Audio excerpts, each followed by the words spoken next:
Bueno, vamos a comenzar con la clase de macroeconomía de hoy.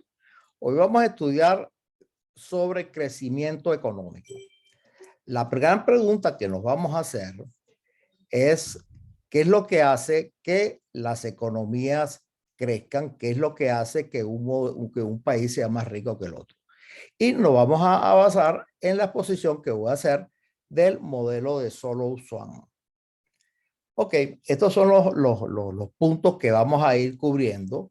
Primero hablaremos sobre el modelo de Solow. La variable clave en todo esto va a ser el capital físico, el cual vamos a definir de manera apropiada más tarde. Y el modelo de Solow nos permite determinar cuál es la trayectoria del capital físico. Después vamos a examinar cuáles son los efectos de la tasa de ahorro y la productividad. Nos vamos a pasear por la regla de oro, que es aquella que maximiza el consumo. Vamos a ver después cuál es el rol de la productividad, definido como tecnología, eficiencia y capital humano, lo cual después incorporamos en el modelo de Solow y analizamos uno de los problemas más importantes de esa literatura, que es el problema de la convergencia. Después analizamos por qué unos países son más ricos que otros y vamos a ver, que es una de las grandes conclusiones que vamos a tener, que el problema es un problema de productividad y después veremos cómo medir eso.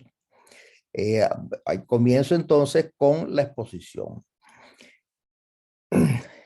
Básicamente, en la teoría económica se usan típicamente tres factores de producción. Después vamos a ver que puedan haber algunos otros también, que son capital físico, tierra y trabajo. Por capital físico, nosotros entendemos todos aquellos instrumentos que utilizamos en la producción, tal cual como máquinas, pero también barcos o aviones que se usan en el transporte, los edificios, que son estructuras desde donde operamos, las autopistas, que también sirven para el transporte, igual que los puertos o los aeropuertos, los computadores. Todo ese tipo de cosas es lo que constituye el capital físico, siempre y cuando se utilice en la producción de bienes y servicios. El trabajo es lo que los hombres o las personas realizan para producir esos bienes y servicios. Y se mide en unidades de tiempo, sean horas, días, meses, etc. El capital físico tiene una característica, que es que se produce a sí mismo. O sea, se utiliza para producirse a sí mismo.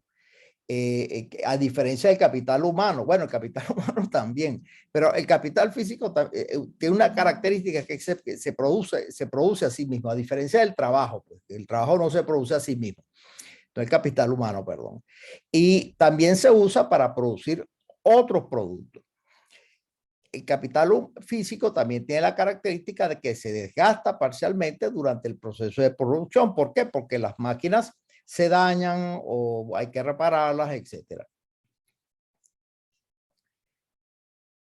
Una característica de esto es que el capital físico y el trabajo ambos son indispensables para poder producir.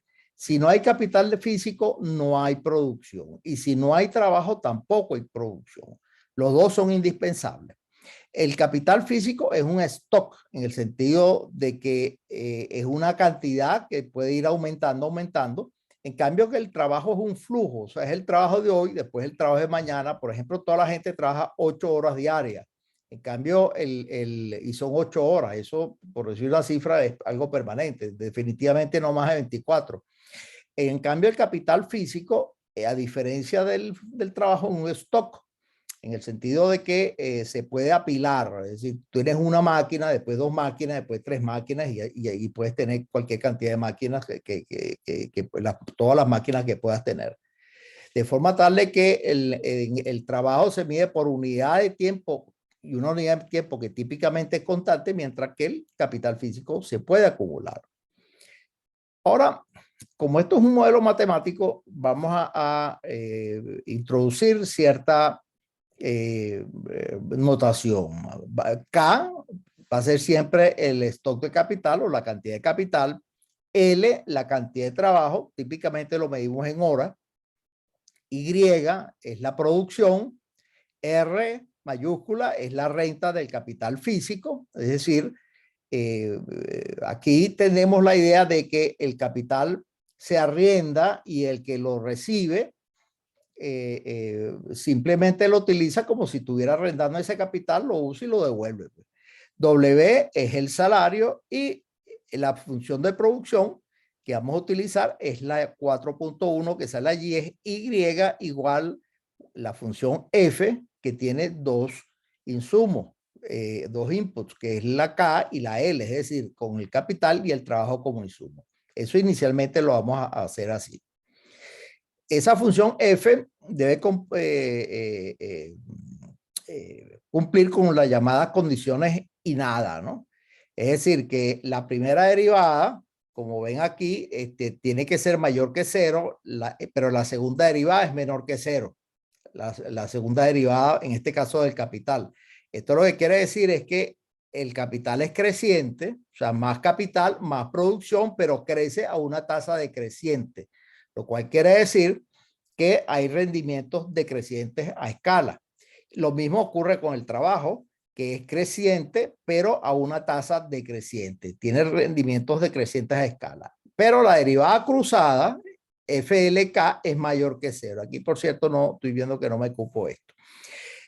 Otra característica que tiene es que la función es homogénea, de producción es homogénea de grado 1. Es decir, si tú duplicas, por ejemplo, la cantidad de trabajo y la cantidad de capital, entonces vas a duplicar la producción. Vas a duplicar la producción. Eso es lo que básicamente se está diciendo aquí. Eso es lo que quiere decir que es homogénea de grado 1.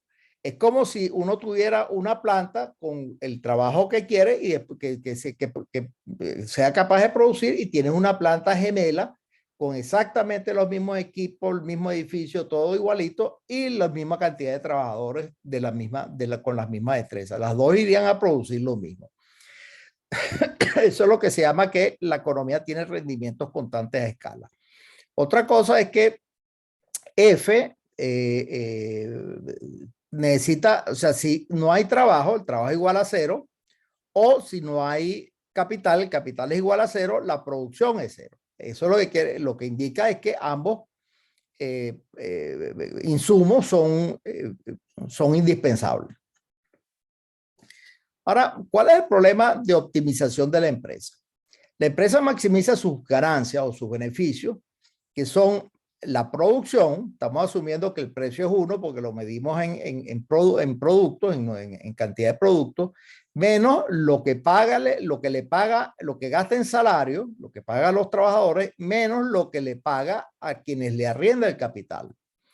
Entonces, W denota el salario, R denota la renta del capital. En equilibrio, no voy a ir por acá, no voy a entrar en detalle, pero simplemente sacando la derivada con respecto a K y con respecto a L, vamos a ver que F de K, F sub K es la derivada parcial con respecto a K, es igual a la renta. Y FL es igual al salario. Entonces, esto es algo que deben haberlo aprendido ustedes bien desde los cursos de microeconomía. Otra identidad importante, otra ecuación importante viene de la contabilidad nacional, que es que el ingreso es igual al consumo más la inversión. El ingreso es igual al consumo más la inversión. Pues mira,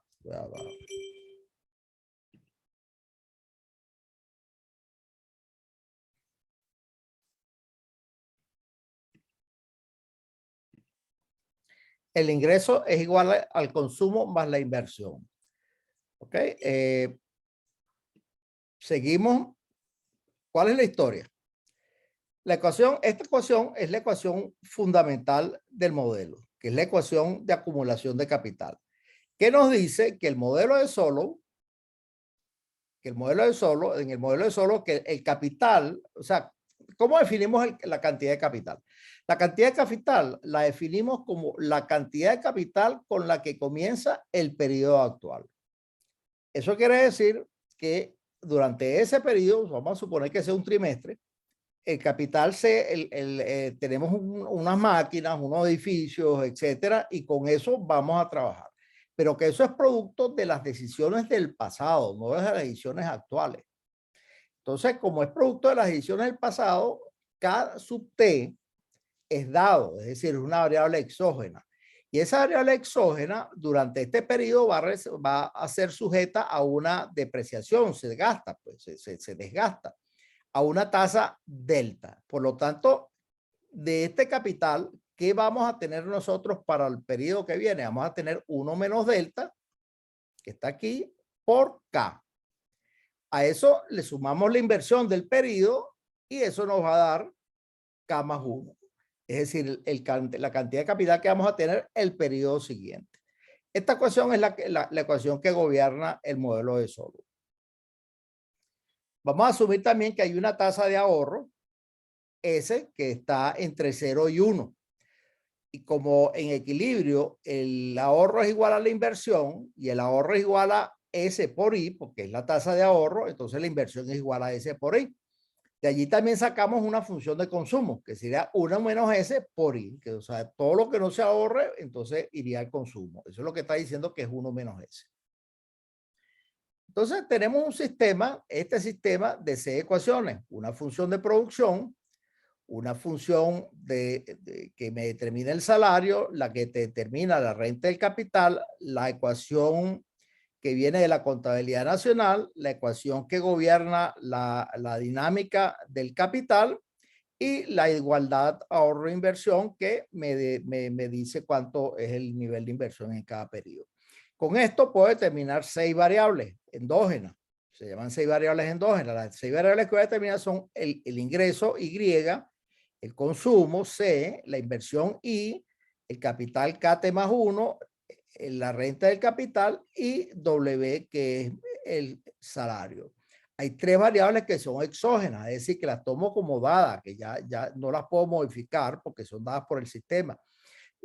Son dadas al sistema, que son la cantidad de trabajo y la cantidad de capital. Y 2 parámetros que son la tasa de ahorro y la tasa de depreciación.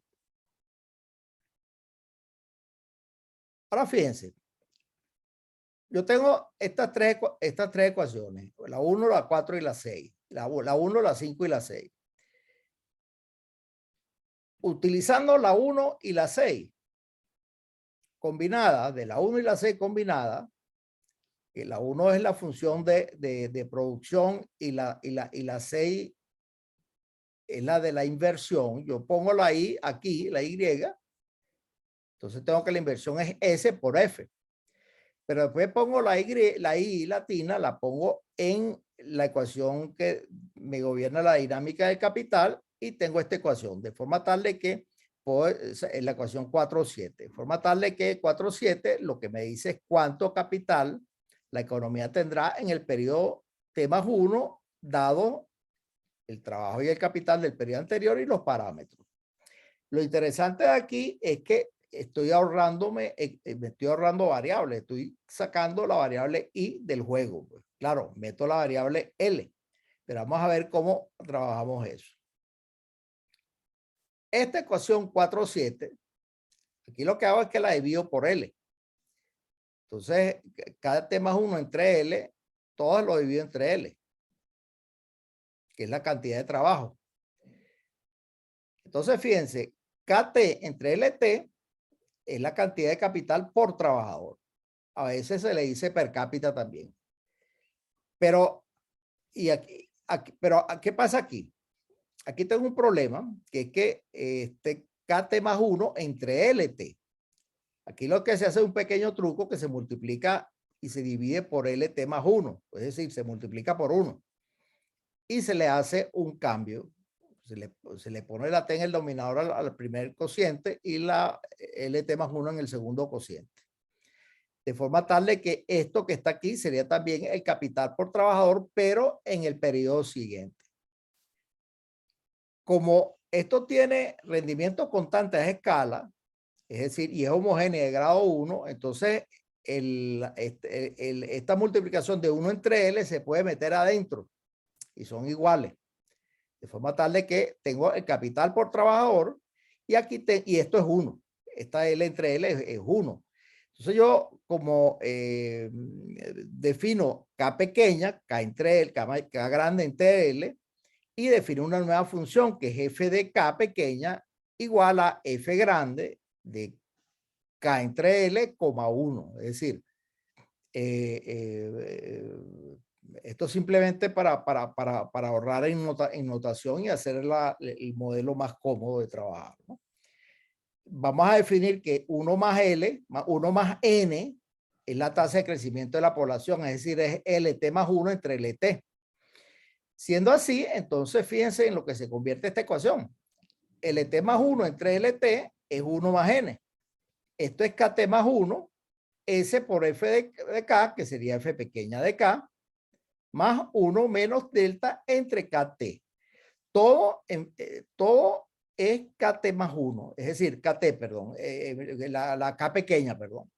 Lo cual quiere decir que esta es una ecuación que tiene una sola variable y entonces esto me permite escribir el modelo de una manera más sucinta, porque entonces tengo una sola ecuación con una sola variable, que, que es KT más 1, la cual va a depender nada más de K pequeña de T en el periodo anterior, que es dada al modelo, porque es el capital que se trae del pasado. Entonces, 4.8 es la ecuación central del modelo de Solow y determina la trayectoria por trabajador, es decir, determina K, dado el stock de capital inicial por trabajador, que es KT, y los parámetros S y delta. Una vez determinada la trayectoria, entonces se pueden determinar las demás variables con las ecuaciones que habíamos visto hace rato, las ecuaciones 4.1, 4.4, 4.5 y 4.6.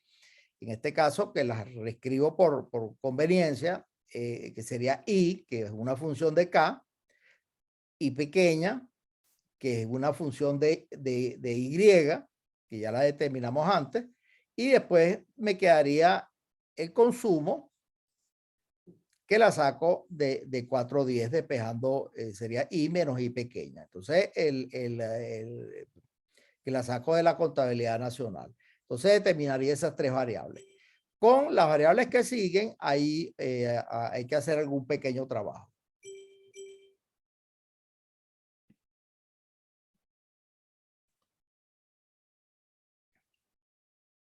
En términos por trabajador, el problema de la empresa se convierte en esto. Porque ahora tenemos un solo trabajador. Entonces, es la maximización de F pequeña menos W menos R por K. Porque L es 1, porque es por trabajador. Entonces, en equilibrio, el nuevo equilibrio sería FK pequeña, prima, o sea, la derivada. Esto se va, la W se va, menos la derivada de RK es R. Entonces me quedaría R igual a F prima. Entonces fíjense que me queda muy parecida. Con el salario, no tenemos una ecuación del salario de las condiciones de primer orden, pero la podemos conseguir a través de un teorema de Euler. Entonces, fíjense, podemos sacar de aquí como factor común F y tenemos que F de F grande de K entre L, 1 por L será igual a F, ¿no? O sea, simplemente es un truco.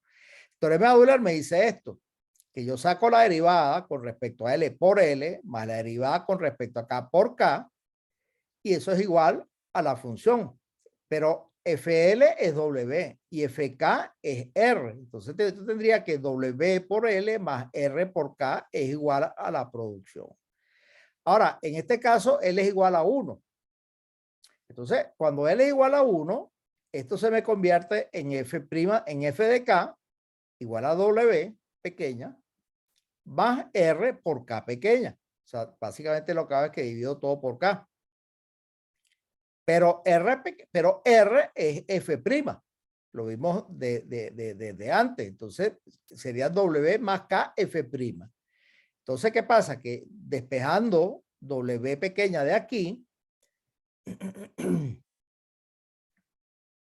despejando W pequeña de aquí, tendría que W es igual a F menos K F'. Y esta es la ecuación que me faltaría para determinar el salario. Entonces, Ok, tengo eso ahora, ¿no? Esas serían las 6 ecuaciones con las mismas 6 variables en términos per cápita. Una cosa que tenemos que ver que es importante es que la función, hay una función que se utiliza mucho, porque hasta ahora, fíjense, en lo anterior siempre hemos dicho FFF, pero a la hora de hacer algo en concreto, de hacer un modelo, se necesita una función específica. Y una función que se utiliza mucho, que es la función de Cobb-Douglas. En este caso, la función de producción Cobb-Douglas, que sería K a la alfa por L a la alfa. Queremos ver que esta función cumple con las condiciones y nada. Aquí lo que hago es que saco la derivada con respecto a K, da esto, y con respecto a L, y da esto. Alfa o 1 menos alfa es positivo, porque alfa está entre 0 y 1. K y T son positivos, elevado a lo que sea es positivo. Entonces, esto es positivo y esto es positivo. La segunda derivada tiene todos estos términos positivos con un menos adelante, es decir, es negativa. Igual para la L, para la segunda derivada respecto a L. Sin embargo, la derivada cruzada me da esto que está aquí. Alfa por 1 menos alfa entre un cociente de números positivos. Por lo tanto, es positiva. Es decir, cumple con las condiciones y nada.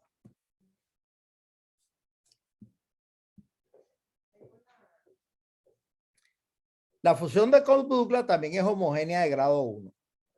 Si yo multiplico K y L por lambda, entonces simplemente me quedaría lambda a la alfa por lambda a la 1 menos alfa, lo cual hace lambda a la 1. Y finalmente ambos factores son necesarios, porque 0 a la alfa o 0 a la 1 menos alfa son ambos 0. Entonces, fíjense esto, las ecuaciones 4.8, 4.13, cuando se usa la función de Cobb-Douglas, se convierten en estas 6 ecuaciones. Se convierten en estas 6 ecuaciones que están aquí.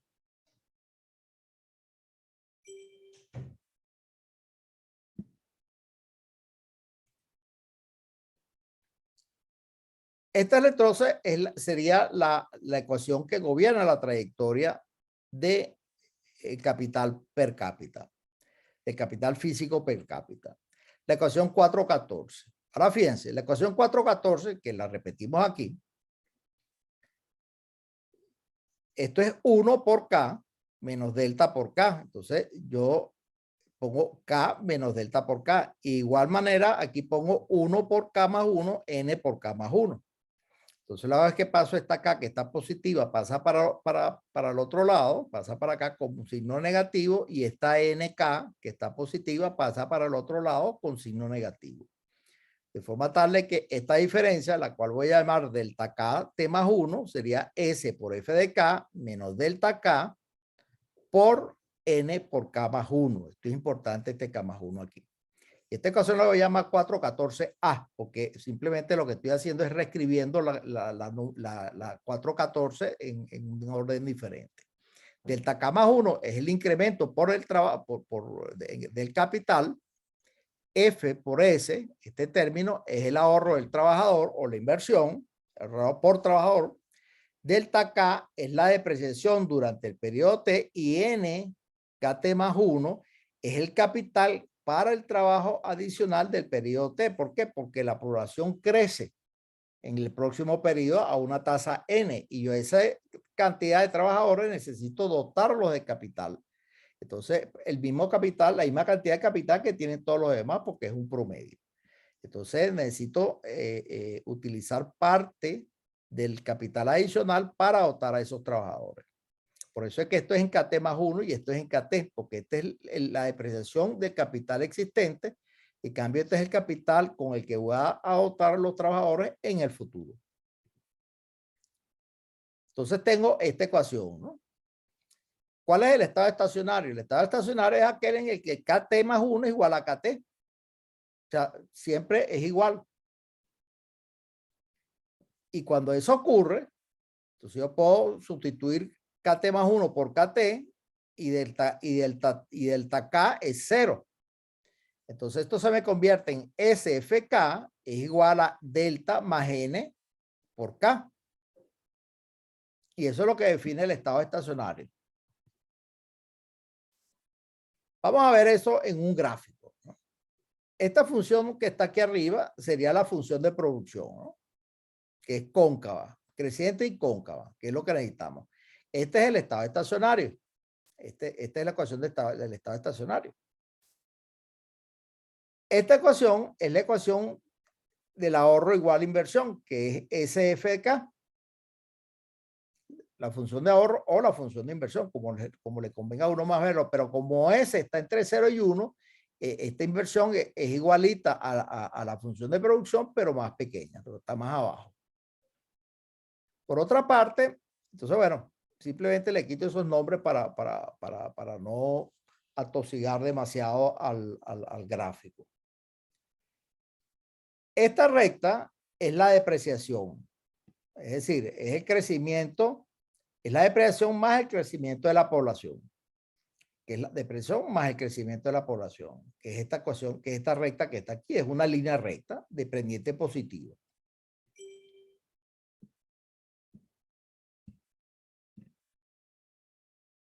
Entonces tengo este gráfico, tal cual como está aquí. Esta es la función de producción, la función de ahorro y la línea de depreciación. Fíjense que aquí tengo el estado estacionario, que es donde SF es igual a delta más NK. Se intersectan las dos curvas. O sea, la curva con la curva del ahorro con la recta. Esta es. Y este nivel que está aquí, que es estrella, ese es el capital por trabajador en estado estacionario. Por supuesto, esto que está aquí arriba sería la cantidad de producción en estado estacionario. ¿Ok? Ahora fíjense. Vamos a entender, a leer este gráfico primero. Vamos a suponer que la producción está en este punto. ¿Ok? Hasta aquí es lo que se gasta, es la parte del ahorro que se gasta en depreciación. ¿Por qué? Porque está sobre la línea de la depreciación más la reposición, más el crecimiento de la población. Lo que va por encima de ese nivel es el incremento en el capital. Y lo que va por encima hasta llegar a la función de producción es lo que se consume, es decir, lo que no se invierte. En este punto, hasta este punto, que es esta ecuación que está aquí, esto es lo que se invierte. ¿Ok? Entonces, esta es la forma correcta de leer este gráfico. Este punto es el punto del estado estacionario, donde delta K es igual a 0. En este punto, fíjense que no hay un excedente, delta K es 0, y por lo tanto no se acumula capital. Entonces, lo que caracteriza el estado estacionario es aquella cantidad de capital donde no se acumula el capital. Vamos a ver cómo es la dinámica de esto. Vamos a suponer que el capital es inicialmente K0. A nivel de K0, el capital crece en esta cantidad, esta flecha vertical que está aquí, de línea continua, lo cual quiere decir que el capital futuro va a estar en un punto así como este. Después vuelve a crecer y se vuelve a ir creciendo y creciendo hasta que llega al punto, al equilibrio del estado estacionario. Es decir, hay una convergencia siempre hacia el estado estacionario. Fíjense que si el capital estuviera del otro lado, el capital inicial, entonces la depreciación es mayor que la inversión. Es decir, la inversión no sería lo suficientemente grande para alcanzar, para cubrir ni siquiera lo que se va depreciando el capital. Es como si uno deja una casa y nunca se van dañando las cosas y no se hacen reparación. Al final uno tiene una especie de casa embrujada de lo deteriorada que está. Es decir, el capital puede ser en el nivel 0, algo así como esto, pero después poco a poco K1, K2, K3 va convergiendo a K estrella, que es este nivel que está aquí, esta línea recta horizontal azul que está aquí. Igual si viene de abajo, ¿no? Si hay más capital del necesario y si hay menos capital del necesario. Es decir, esto se interpreta como una especie de fuerza de atracción que mueve el stock de capital hacia su estado estacionario. ¿Qué pasa con la tasa de ahorro? ¿Qué pasa si la tasa de ahorro aumenta? Si la tasa de ahorro aumenta, supongamos que de S0 a S1, estamos aquí asumiendo que S1 es mayor que S0, esta función de ahorro se eleva. Desde aquí se eleva hasta aquí, hasta este punto que es mayor. Y la intersección se mueve de este punto a este punto, es decir, de K1 estrella a K2 estrella. Entonces, un mayor aumento en la tasa de ahorro ocasiona una acumulación mayor de capital por trabajador. Algebraicamente, haciendo delta K igual 0 en 414, que es aquí, obtenemos esto. En este caso lo estamos haciendo para la función de Cobb-Douglas. Despejando para KT, obtenemos que el estado estacionario K estrella sería este cociente elevado a la 1 entre 1 menos delta, es decir, la tasa de ahorro entre delta más n, lo cual quiere decir que un aumento en la tasa de ahorro hace que aumente el capital por trabajador, que fue lo que vimos aquí en este caso, que esta intersección hace que aumente. Por el contrario, una mayor depreciación o un mayor crecimiento de la población hace que eso disminuya. ¿Qué es lo que estoy diciendo aquí? Que estrella es creciente con respecto a la tasa de ahorro y decreciente con respecto a la depreciación y el crecimiento de la población. Entonces, ok, para el caso de Cobb-Douglas, aquí tengo mis 6 variables en estado estacionario, quedarían determinadas de esta forma. Sustituyendo K estrella aquí, obtengo, esto sería la alfa más 1. Eso se lo voy a hacer dejar que lo hagan ustedes como ejercicio, que va a ser un ejercicio un ejercicio muy útil. Entonces, yo tengo aquí K estrella, es decir, la cantidad de capital por trabajador. Un cambio en la tasa de ahorro, supongamos que aumenta de S1 a S0 y que permanezca para siempre en S1, sacando la derivada en 421, aquí me daría esto, que como vemos es positivo. Esto es una forma matemática de hacerlo.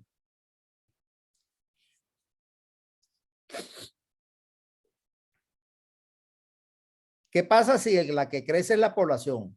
Fíjense que en este caso, la población, si crece de N0 a N1, lo que está cambiando, lo que está aumentando es la pendiente de esta recta. Es decir, se gira hacia la izquierda y el equilibrio o estado estacionario se mueve de K1 a K2. Se retrocede. ¿Por qué? Porque hay que distribuir más capital entre una cantidad creciente de trabajadores. ¿Qué es lo que vimos aquí qué es lo que vemos aquí atrás? Lo que habíamos dicho que es la causa por la cual n está abajo. Porque si n sube, este denominador, este cociente si n sube, el denominador es mayor y el cociente es más pequeño.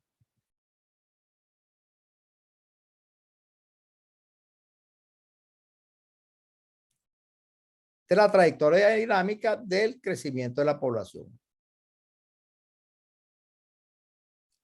En el periodo número 1 crece, pero después va retrocediendo a cero el crecimiento de la población, de la producción. Ahora, vamos a ver cuál es la regla de oro. La regla de oro, el problema que vamos a plantear ahora es el siguiente. Voy a leer. El efecto de un aumento de la tasa de ahorro sobre el consumo por trabajador en estado estacionario es ambiguo. ¿Por qué? Porque al aumentar la tasa de ahorro, aumenta acá. Eso ya lo sabemos y aumenta ahí, que es el ingreso. Entonces, claro, al aumentar acá y aumentar ahí, aumenta el consumo. Porque, bueno, tengo un mayor ingreso. Pero, ¿qué pasa? Un aumento en la tasa de ahorro significa entonces que las familias están consumiendo menos. Entonces, ¿cuál es el efecto que domina? ¿El efecto de un mayor ingreso causa un mayor consumo o el efecto de que una mayor tasa de ahorro causa un mayor ahorro y un menor consumo. Entonces, ahí es donde está la ambigüedad del efecto.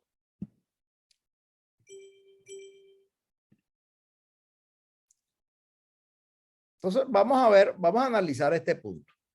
En equilibrio, C estrella igual a 1 menos S por F'.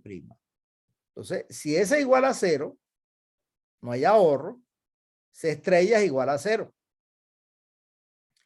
Es decir, ¿por qué? Porque si S es igual a 0, me quedaría FK, pero si no hay ahorro, eventualmente todo se va deteriorando hasta que sea 0. Hasta que sea 0, hasta que sea 0 el ingreso y también el consumo, porque el capital finalmente se va a deteriorar todo. Por otra parte, si se ahorra completo, todo lo que se ingresa se ahorra, no se acumula capital. Pero, perdón, se gasta todo acumulando capital, pero no se consume nada, entonces el consumo sería 0. Pero por otra parte, la función de consumo es positiva o es no negativa, mejor dicho. Eso quiere decir que debe alcanzar un mínimo en algún punto SG. Vamos a determinar cuál es ese punto. Matemáticamente, el estado estacionario es caracterizado por esta ecuación. S por F es igual a delta más N por K. Diferenciando totalmente, F' por DK es igual a más S por K, F por K, es igual a delta más N por DK. ¿Ok? S por F' de K más F por la diferencial de S, porque aquí aplico la regla del producto y aquí simplemente diferencio K porque delta más K es una constante. Resuelvo para delta K estrella, regrupo, aquí están las de S, aquí están las de K, me quedaría esta parte por DK y menos es F de S y tengo la derivada con respecto a S. Pero a mí me interesa la derivada con respecto, a C. Ahora, C en estado estacionario es 1 menos S por F de K.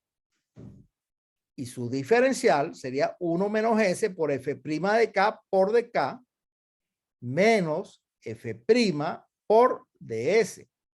Es decir, aplico otra vez la regla del producto.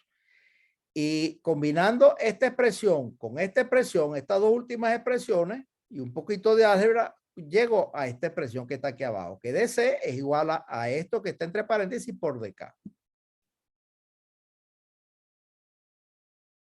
Entonces, ahora divido ambos lados por DS. Entonces me quedaría DC entre DS igual a esto que está entre paréntesis por DK entre DS. ¿Por qué? Porque eso es lo que habíamos encontrado anteriormente. Habíamos encontrado esta relación de DK entre IDS y de DC entre DS.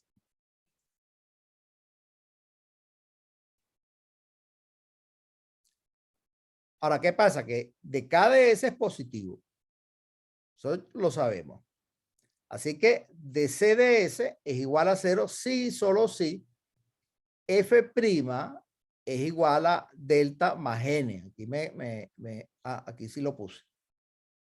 Esta parte no va. La correcta es la que está aquí abajo. Entonces, F' es igual a delta más N. ¿Ok? Y esta ecuación es lo que se conoce como la regla de oro, la ecuación 422. Dice que la tasa de ahorro debe ser aquella que haga que el producto marginal del capital físico sea igual a la tasa de depreciación más el crecimiento de la población. Es decir, yo tengo que, este es el crecimiento, en este gráfico hay varias cosas que no están bien puestas. Esto debería ser delta más N por K. Este gráfico que está aquí. Déjame ver. Y tiene que ser paralelo a la pendiente de F de K. O sea, esta recta que es pendiente es paralela a la tasa a la pendiente de la depredación y el crecimiento de la población. Y este es el consumo óptimo. Eso es lo que dice la regla de oro. Vamos a hablar ahora sobre la productividad, la tecnología, la eficiencia y el capital humano. La diferencia que hay, yo quiero ver el caso, por ejemplo, ¿por qué Canadá es rico y Bolivia es pobre hoy? O la diferencia entre Canadá, pero Canadá hoy y Canadá hace 100 años. Entonces, ¿por qué el este asiático está creciendo muy rápida y Asia y África crece muy lento o no crece? ¿Por qué ocurren estas diferencias tan grandes entre países? Entonces, bueno, consideren la siguiente función de producción. Aquí lo que estamos haciendo es que le vamos a agregar A, donde A lo va a denotar lo que llamamos productividad. Y aquí volvemos con los factores de producción. Los factores de producción típicamente incluyen tierra, trabajo y capital físico. El trabajo, perdón, la tierra era importante antes en las economías preindustriales, pero en las economías industriales juega un papel muy pequeño porque uno tiene un edificio y ahí trabaja todo el mundo. Pues, entonces no es como en el caso agrícola que la tierra era lo que determinaba la producción. Los otros son los recursos naturales, como los minerales, etcétera, ¿no? Ok. En el mundo industrial, los principales son capital y trabajo y en eso nos vamos a enfrascar, a analizar. Los factores de producción. La tierra se mide en metros cuadrados o kilómetros cuadrados o hectáreas o alguna medida de esas de área. El trabajo lo estamos midiendo en unidades de tiempo como horas, días, meses. Los recursos naturales son insumos proporcionados por la naturaleza. Es decir, la tierra, los ríos, los minerales. Pueden ser renovables o no renovables. El capital físico son las máquinas, equipos y la infraestructura que se usa en la producción, ¿no?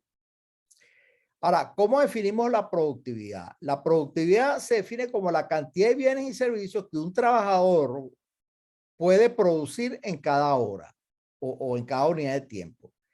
Y la productividad de un determinado trabajador está determinada por el capital físico, el capital humano, los recursos naturales, la eficiencia y la tecnología. Vamos a definir estos tres términos que son los que más me interesan: capital humano, eficiencia y tecnología. El capital humano es el conocimiento, pero el conocimiento, no cualquier conocimiento, es aquel conocimiento que se utiliza en la producción. Por ejemplo, las operaciones básicas en la matemática. Todo el mundo necesita saber los números, saber contar, saber sumar, saber restar en el mundo moderno, saber multiplicar y dividir para las miles de cosas que uno hace a diario, para contar el dinero, por ejemplo. Entonces, o la gente que hace contabilidad, bueno, saca muchos números y así los abogados tienen que saber, por lo menos tienen que saber cuánto les van a cobrar al cliente. Entonces, todo ese conocimiento que se utiliza para producir es lo que se llama capital humano. Cómo saber operar una máquina. Eso es lo que, esas habilidades es lo que se llama capital humano. Algunas de esas habilidades se aprenden en la escuela, como por ejemplo las operaciones de la aritmética, pero otras se aprenden trabajando, como por ejemplo cuando alguien trabaja con una máquina y la máquina tiene sus propias mañas y uno le va conociendo las mañas a la máquina. La tecnología, por su parte, es el conocimiento, la tecnología es un procedimiento. Es el conocimiento, bueno, no es el conocimiento, básicamente es el procedimiento sobre la forma de producir un bien o un servicio. Por ejemplo,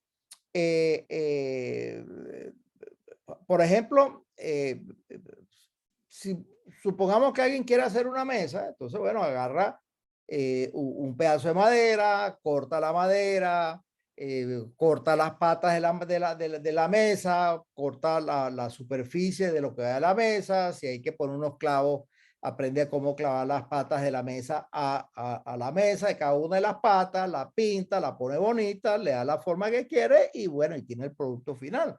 Lo mismo, hay un procedimiento que utiliza. Otro procedimiento podría ser, de repente, por decir algo, mete todas las cosas en una máquina, la máquina hace la mesa, pero el trabajo de él consiste en apretar un botón que pone a funcionar la máquina.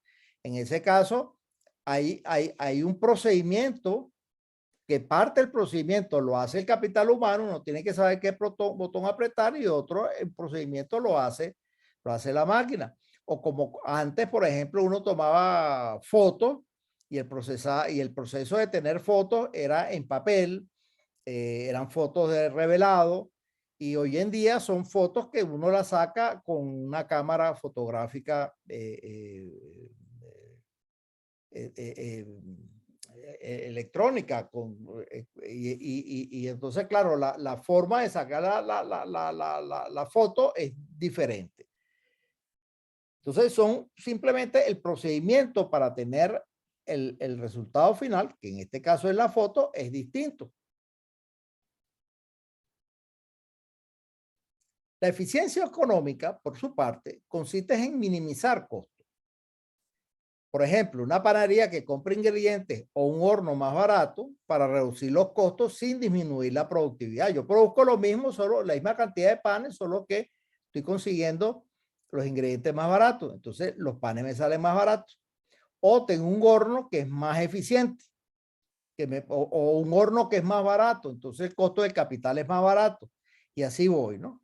O hay otras formas de reducir costos, por ejemplo, con una gerencia más eficaz. Ahora, ¿qué pasa? Hay cosas que le inyectan eficiencia a la economía. Por ejemplo, los derechos de propiedad. Sin derecho de propiedad, la posesión de una propiedad se hace más riesgosa, y el riesgo tiene un costo. Entonces los costos suben. La inversión extranjera. La inversión extranjera permite incrementar la eficiencia, porque las empresas extranjeras que llegan deben ser aquellas que son más eficientes que las empresas locales, lo cual hace que les enseñen a los locales. Las empresas extranjeras que son más ineficientes no van a llegar porque no pueden competir ni siquiera con las locales. Ahora, la inversión extranjera puede ser directa o de cartera. La inversión extranjera directa es cuando una compañía viene, por ejemplo, extranjera, y pone una fábrica, mientras que la inversión extranjera de cartera es cuando, por ejemplo, hace un préstamo, o sea, es un portafolio, hace un préstamo para que el local invierta directamente. El libre comercio también ayuda a inyectarle eficiencia a la economía. ¿Por qué? Porque el libre comercio, para empezar, permite la transferencia de ideas, y permite, ¿por qué? Porque simplemente hay contacto entre distintos países. Eso es lo más importante. Pero el libre comercio, al permitir que productos que se producen en el extranjero, que son más baratos, lleguen a nuestro país, eso permite que eso es una forma de producción. Porque simplemente si esos productos se venden en nuestro país porque son más baratos, eso quiere decir que se está aumentando la eficiencia, porque por definición la eficiencia económica consiste en minimizar costos. La investigación y el desarrollo, es decir, el desarrollo de nuevas tecnologías, nuevas formas de producción. Hay otras cosas que también, en este caso, desincentivan, o son la eficiencia económica, hacen que la economía sea más ineficiente. Por ejemplo, la corrupción. ¿Por qué? Porque si al gasto de producir, al costo de producir, hay que agregarle el costo de pagar coimas, la producción se hace más costosa. Igual que el crimen, o sea, los robos, los asesinatos, la excesiva burocracia. ¿Por qué? Porque hace que sea más pesado todos los trámites que se hayan que hacerse en el sector público. De la misma manera que leyes laborales que hagan que los costos sean mucho mayores que los costos de mercado.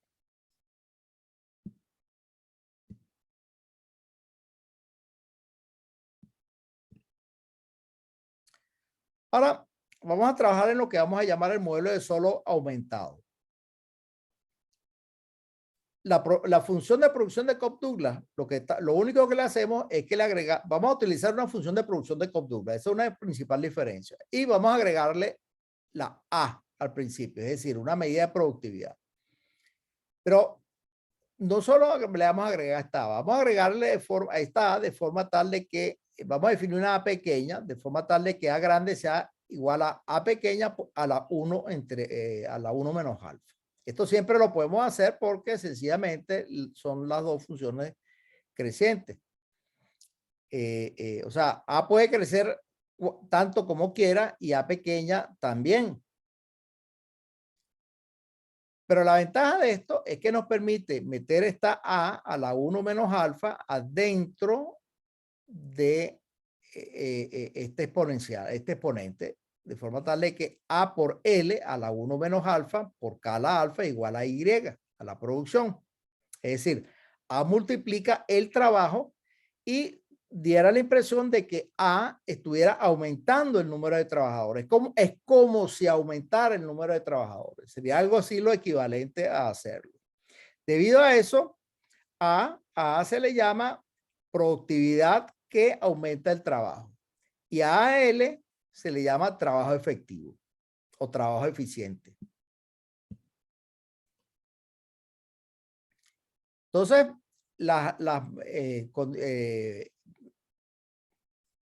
esta función de producción escrita de esta forma, 423, hace que las nuevas, las 6 ecuaciones nuevas serían estas que están aquí. Lo único que le estoy agregando es la función de Cobb-Douglas y aquí la derivada de la función de Cobb-Douglas, ¿no? Que eso lo pueden verificar ustedes por su cuenta de manera muy fácil, ¿no? La ecuación central del modelo de Solow se convierte en esta, que básicamente aquí lo que está entrando aquí es la función de Cobb-Douglas, el único que estoy sustituyendo. Aquí la tengo de nuevo, que es la función 429. Para ahorrar en espacio, para hacer el espacio, no, perdón, para buscar el objetivo que quiero en esta parte, voy a definir una nueva variable, que es K tilde, ¿no? Que sería K mayúscula entre A por L. Esto es lo que llamamos al capital físico por trabajo efectivo. Es decir, lo que está dentro de este paréntesis, que antes era trabajo, ahora es trabajo por trabajo eficiente o trabajo efectivo. Ahora divido todo por AL. Entonces, esto se ve como el procedimiento es idéntico, no lo voy a repetir. Simplemente me queda la misma expresión que hice que encontré anteriormente, solo que en vez de K sería K por la tilde, que sería delta K tilde, T más 1 por S K tilde a la alfa menos delta K tilde menos N más A sombrero por K tilde, donde A sombrero es el incremento en la producción. Perdón, el incremento en la productividad. O sea, me quedaría esto que está aquí. ¿Ok? 430 tiene exactamente la misma forma que 414, excepto que incluye K con la tilde arriba en vez de la K pequeña sola. Y las otras 5 ecuaciones son las mismas, solo que aquí no lo hice, pero aquí todas tienen que tener una tilde arriba. Y tilde, C tilde, y tilde pequeña, etcétera, ¿no?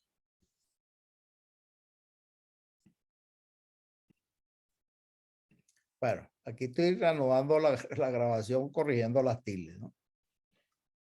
Se puede haber corregido las tildes.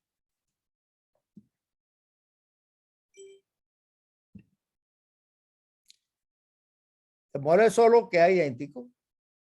El análisis es idéntico, solo que hay que tener cuidado porque aquí, en vez de ser K, es K tilde.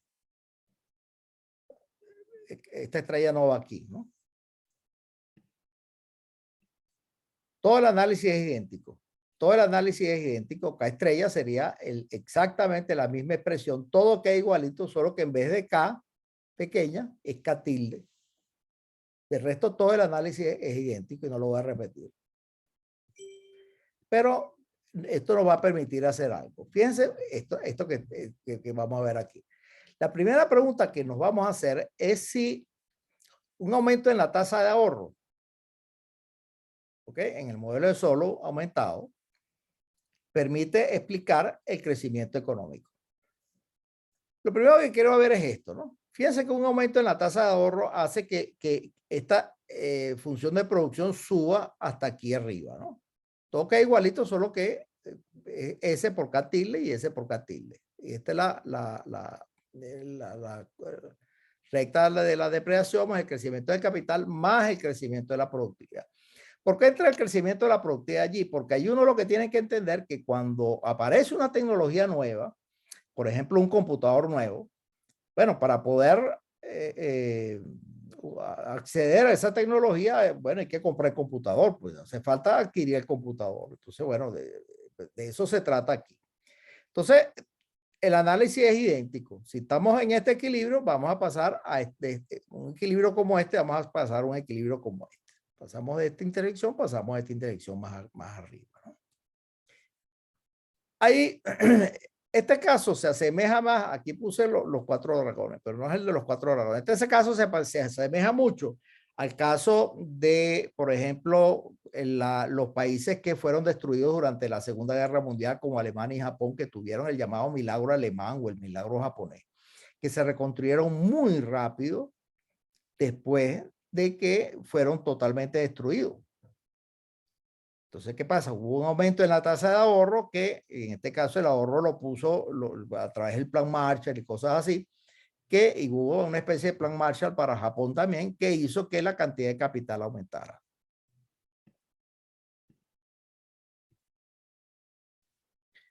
Ahora vamos a ver, por ejemplo, el caso de Chile. Fíjense esto.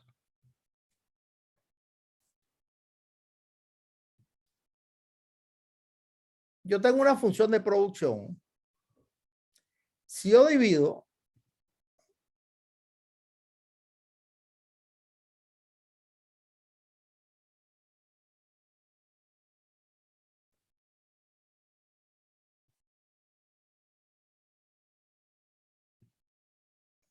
el punto es el siguiente.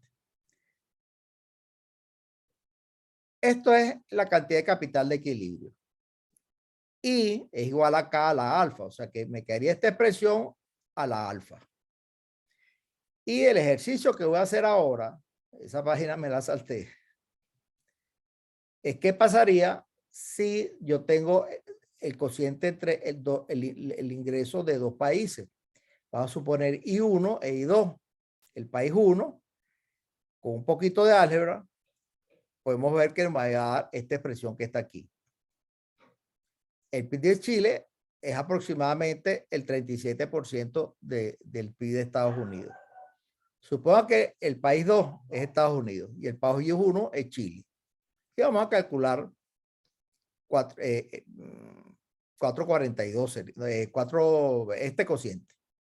S1 entre S2. Sería 0,37 a la 1 menos alfa entre alfa. Vamos a suponer que alfa es un tercio, que eso es más o menos lo que usualmente se estima.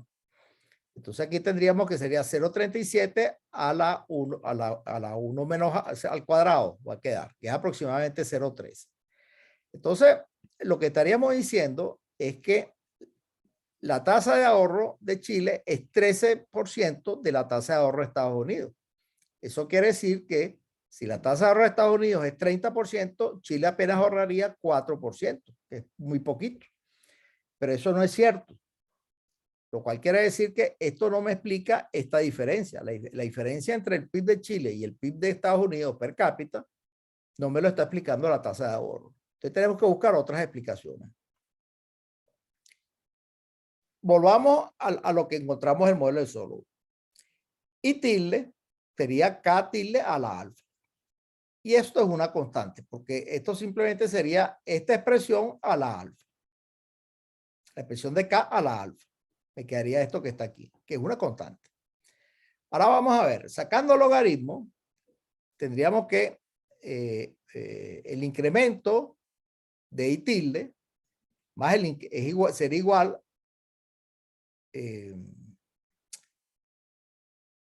perdón, el incremento de I, estrella, el incremento de I tilde es 0, porque esto es una constante. Lo que me quería es que el incremento de Y, esta I, dividido entre el incremento de, perdón, sería igual, cuando uno saca el logaritmo, el cociente, el denominador en el cociente pasa por menos, entonces lo puedo pasar del otro lado en igualdad positiva, ¿no? Y eso hace que pueda escribir esto que está aquí, ¿no? Y sombrero igual a sombrero más n, es decir, donde el sombrero encima indica crecimiento porcentual. Si paso la n, que es el crecimiento de la población, al lado izquierdo, me quedaría que le quitaría la estrella, me quedaría que I sombrero menos n es igual a, es decir, yo tendría el ingreso per cápita. Entonces, tendría que el ingreso per cápita es igual, el crecimiento en el ingreso per cápita es igual al crecimiento en la productividad. Vamos a ver esta gráfica. Pues esto nos permite entrar en el tema de la convergencia. El ingreso y el capital físico per cápita por trabajador. Esta es una gráfica de todos los países. Capital per cápita, ingreso per cápita. Indudablemente que la pendiente es positiva, lo cual sugiere que esa relación existe. Una relación entre el capital físico por trabajador. Mientras más capital tienen los trabajadores, mayor es el ingreso. Ahora veamos esto. La correlación entre el PIB inicial y el crecimiento. Una de las consecuencias del modelo de Solow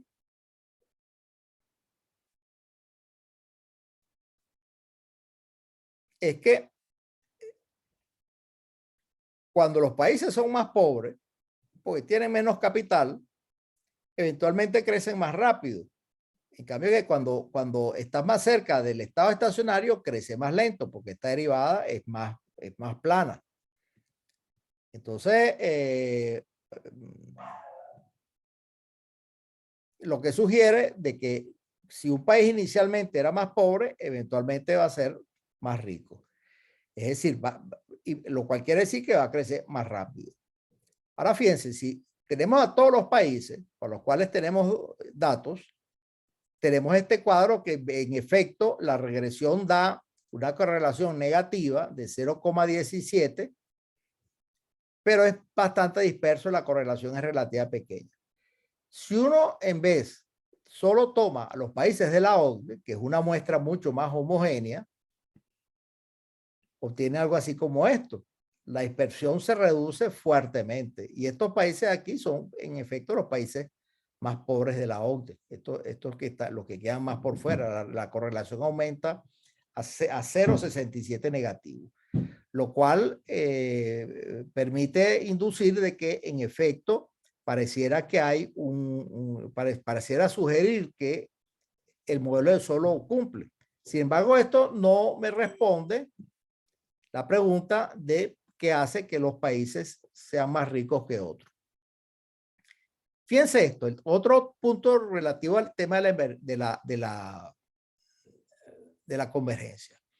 Con excepción de algunos pequeños países muy ricos y que son muy chiquititos y que son básicamente tienen un proceso de crecimiento muy peculiar, como digamos los Emiratos Árabes, que está lleno de petróleo, entonces su riqueza en este caso sea los recursos naturales, o el caso de Luxemburgo, ¿no?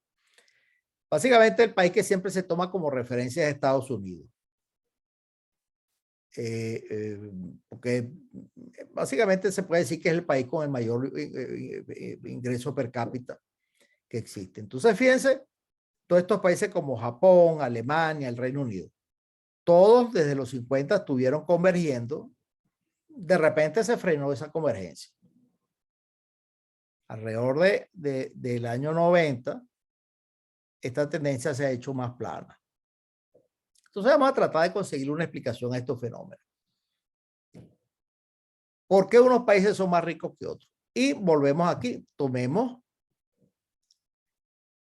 la función de producción.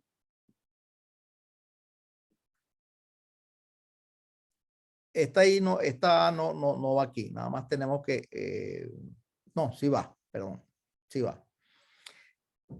Entonces, el cociente de la función de producción per cápita en estado estacionario entre dos economías es este que está aquí.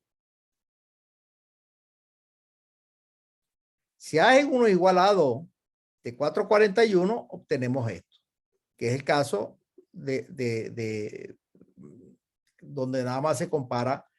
Pero ¿qué pasa? Fíjense este caso. ¿Qué pasa? ¿Cuál es el punto aquí? Vamos a ver la productividad y la diferencia en el PIB per cápita. Yo tengo la función de producción.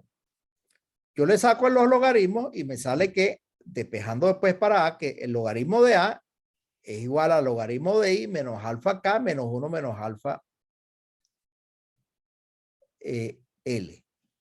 Entonces, aquí lo que estoy diciendo es que la productividad la puedo yo obtener, el crecimiento de la productividad la puedo obtener de el crecimiento de la producción menos alfa, que es dado, por el crecimiento del capital físico menos 1 menos alfa, por el crecimiento de la cantidad de trabajo.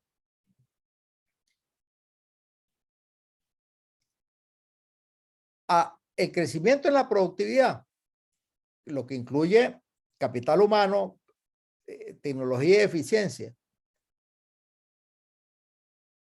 se le es lo que se llama la PTF, que es la productividad total de los factores. Si hago una correlación entre el PIB y la PTF de todos los países, fíjense lo que me queda. Es una línea casi perfecta. La correlación es 0,82, altísima. Y esto lo que me sugiere es una cosa. Si bien la tasa de ahorro, si bien el capital físico pueden ambos influir sobre el PIB, el PIB real, en este caso, y por supuesto la cantidad de trabajadores. Lo que fundamentalmente me está determinando esto es la PTF, es la que se lleva el premio de oro, la más alta correlación. Y esta es la respuesta que yo estaba buscando. Considera la siguiente función. Volvemos con esta función que ya la hemos conocido bastante. El PIB por trabajador sería este. A sería igual a G por H. Esta, la grande, que es la productividad, donde G captura la tecnología y la eficiencia y H captura el capital humano. ¿Ok? Entonces, repito el mismo truco. H pequeña es igual o sea, H grande igual a H pequeña a la 1 menos alfa. Y entonces, eso me permite escribir la función de producción de esta forma. K a la alfa por H a la alfa. Y a F lo voy a llamar factores de producción, que es este producto que está aquí. K a la alfa por H a la alfa lo voy a llamar F. Entonces, I sería G por F. Y eso me permite llegar a esta conclusión. Yo tengo dos países, el país 1, que sería G por 1 por F1, y el país 2, que sería G2 por F2. Y el cociente sería el cociente de estas dos cosas. Esta expresión que se ve un poquito fea aquí, pero que es sencilla, porque simplemente G1 entre G2 por F1 entre F2 en cada periodo. Y entonces esto me permite a mí empezar a explicar cuáles son las fuentes de las diferencias entre los países. Es decir, por qué un país es más rico que otro. Y cuál es la fuente de esa disparidad. Si esta es la diferencia, por ejemplo, en el caso de Chile es un tercio. La cantidad de capital es un medio. La diferencia de capital humano es como 0,8. F1 entre F2 sería 0,5 a la 1 tercio por 0,8 a la 2 tercios. Y la diferencia, el cociente entre las productividades sería 0,3333. Es decir, un tercio. Esto es lo que me está diciendo es que la productividad de Chile es alrededor de un tercio de la productividad de los Estados Unidos. Y esto básicamente me está explicando, fíjense que me da la casualidad que coinciden las dos. Coinciden las dos. Y esto lo puedo hacer yo para cualquier cantidad, para cualquier país.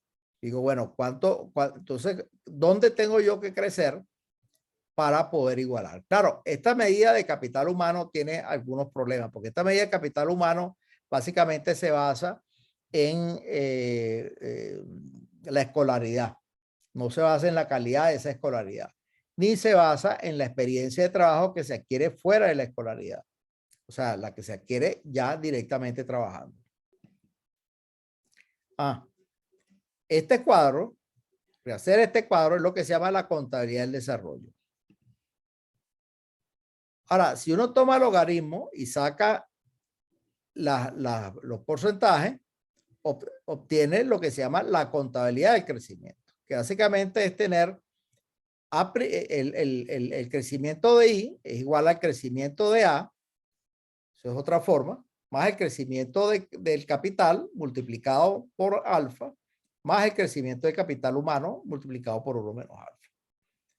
Bueno, hasta aquí concluye la clase de hoy.